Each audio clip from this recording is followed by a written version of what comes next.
क्यों सुबह परमेश्वर पहले बात करता है? बाइबल में सुबह का परमेश्वरीय रहस्य। 1। यीशु मसीह का सुबह उठना। भोर को बहुत अंधेरे में वह उठा और एकांत स्थान में जाकर प्रार्थना करने लगा। मरकुस 1:35। सोचो, यीशु बीमारों को चंगा कर चुके थे।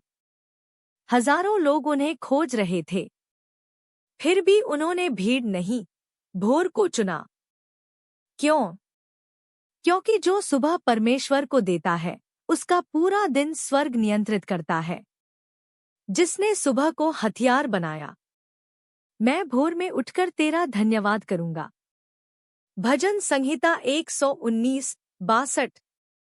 दाऊद युद्ध करता था, जिम्मेदारियां निभाता था, राजा था। फिर भी उसने कहा, मैं भोर में उठूंगा।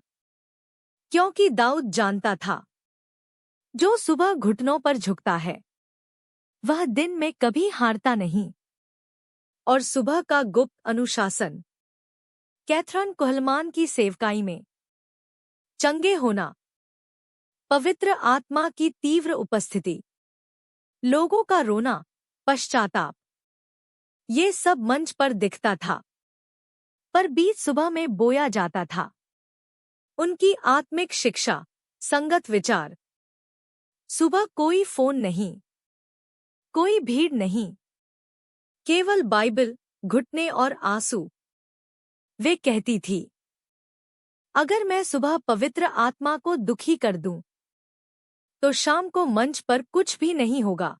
सुबह उठने के 7 आत्मिक रहस्य, बाइबल से। एक सुबह पहला फल। नीतिवचन 3:09। जो पहला है, वही सबसे कीमती है। शैतान से पहले परमेश्वर। अगर शैतान तुम्हारे दिन की शुरुआत करवा दे, तो पूरा दिन भारी होगा। आत्मा की संवेदनशीलता। अय्यूब 33:15। परमेश्वर अक्सर नींद और भोर के बीच बोलता है। सुबह निर्णय बदलने का समय। उत्पत्ति 22। अब्राहम सुबह उठा और इतिहास बदल गया। सुबह चंगाई का द्वार। भजन 30:5। सांझ को रोना ठहरता है, पर भोर को जय जयकार। सुबह अभिषेक का समय। निर्गमन 16। मन्ना सुबह गिरता था। जो देर से उठे, वह खाली रहा। पवित्र आत्मा की मित्रता। यशायाह 50:4। वह हर भोर मुझे सिखाता है, जब लोग इस रहस्य को अनदेखा करते हैं। प्रार्थना बोझ लगती है। आत्मिक जीवन सूखा हो जाता है। बाइबल बंद किताब बन जाती है। कैथरीन कुहलमान चेतावनी देती थी, पवित्र आत्मा जब बुलाए और तुम सोते रहो, तो धीरे धीरे आवाज आना बंद हो जाती है। सुबह कैसे उठें? व्यावहारिक मार्ग। अलार्म नहीं, निर्णय। फोन नहीं, वचन। जल्दबाजी नहीं, शांति। सरल प्रार्थना। पवित्र आत्मा, आज का पहला क्षण तेरा है। मुझे सिखा, मुझे बदल और मुझे इस्तेमाल कर।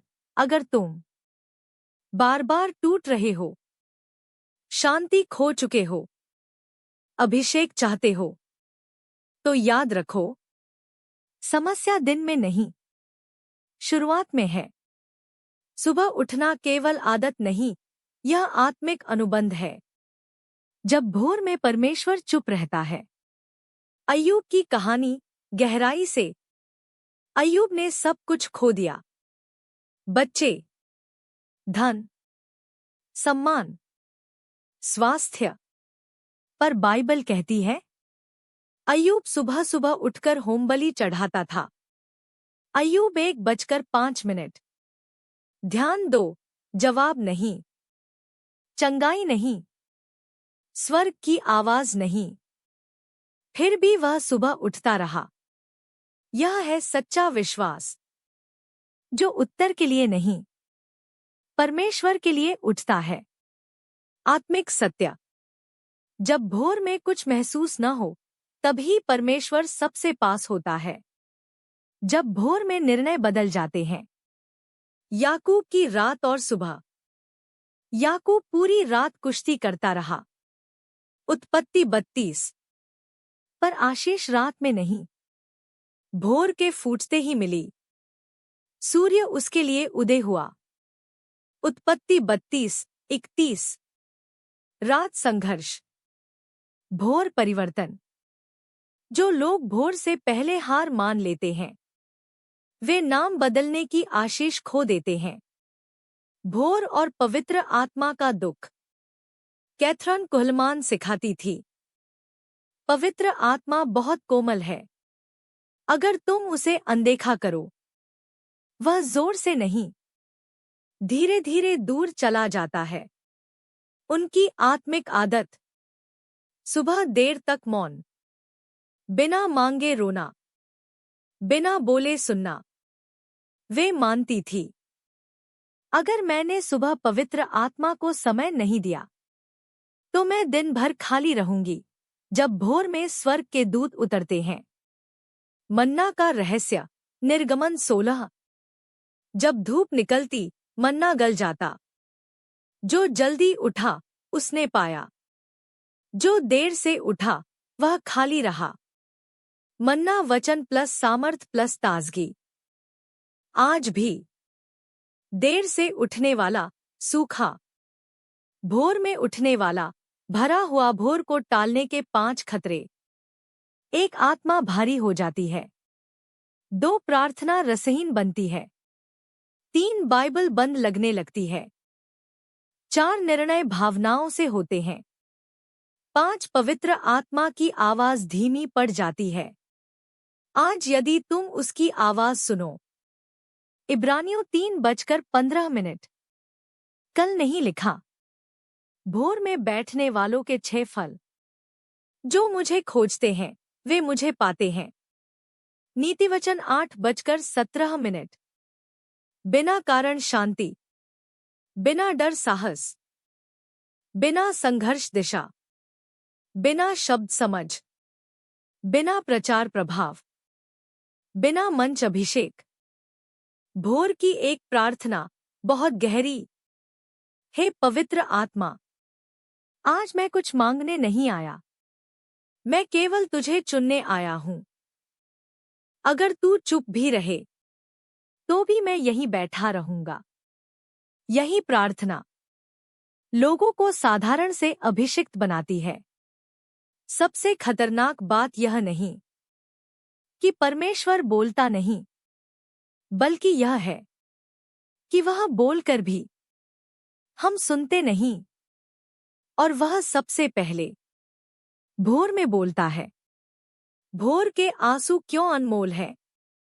बहुत लोग दिन में रोते हैं, कुछ लोग रात में रोते हैं, पर जो भोर में रोता है, वह परमेश्वर के सबसे निकट होता है। जो आंसुओं के साथ बोते हैं, वे जय जयकार के साथ काटेंगे। भजन संहिता 126:5। ध्यान दो, आंसू कमजोरी नहीं, आंसू भाषा है जिसे स्वर्ग समझता है, जिसने भोर में रोकर इतिहास बदला। हन्ना बाज थी, तिरस्कृत थी, चुपचाप टूटती थी। वह अत्यंत दुखी मन से यहोवा से प्रार्थना करती और फूट फूट कर रोती थी। 1 शमूएल 1:10। कब? भोर के समय, जब मंदिर शांत था। परिणाम? केवल पुत्र नहीं, भविष्यद्वक्ता शमूएल। जो भोर में रोता है, वह केवल समस्या नहीं बदलता, वह पीढ़ी बदल देता है। दाऊद, जब भोर में आंसू गीत बन गए। मैं सारी रात अपने बिस्तर को आंसुओं से भिगोता हूं। भजन संहिता 6:06। पर वही दाऊद कहता है, सांझ को रोना ठहरता है, पर भोर को जय जयकार। भजन 30:5। जो रात में रोया, उसने भोर में स्तुति लिखी। इसलिए भजन संहिता दुख से शुरू होकर महिमा में समाप्त होती है। पवित्र आत्मा शक्ति से पहले टूटन खोजता है। उनकी सुबह मन से पहले आंसू, प्रचार से पहले मौन, सामर्थ से पहले पश्चाताप। वे मानती थी, अगर मैं सुबह रो न सकूं, तो शाम को किसी को चंगा नहीं देखूंगी। जब भोर में स्वर्ग झुक जाता है। यीशु और गेतसमने। वह भोर के निकट प्रार्थना कर रहा था और उसका पसीना रक्त की बूंदों जैसा हो गया। लूका 22:44। वहां कोई भीड़ नहीं, कोई चमत्कार नहीं, केवल आंसू और समर्पण। और परिणाम? कलवरी की विजय भोर के आंसू 7 आत्मिक द्वार खोलते हैं। एक कठोर दिल पिघलते हैं। 2 गलत निर्णय सुधरते हैं। 3 अभिषेक उतरता है। 4 पुराने बंधन टूटते हैं। 5 चंगाई शुरू होती है। 6 आत्मा संवेदनशील बनती है। 7 पवित्र आत्मा निकट आता है। टूटा और पिसा हुआ मन तू तुच्छ नहीं जानेगा। भजन 51:17।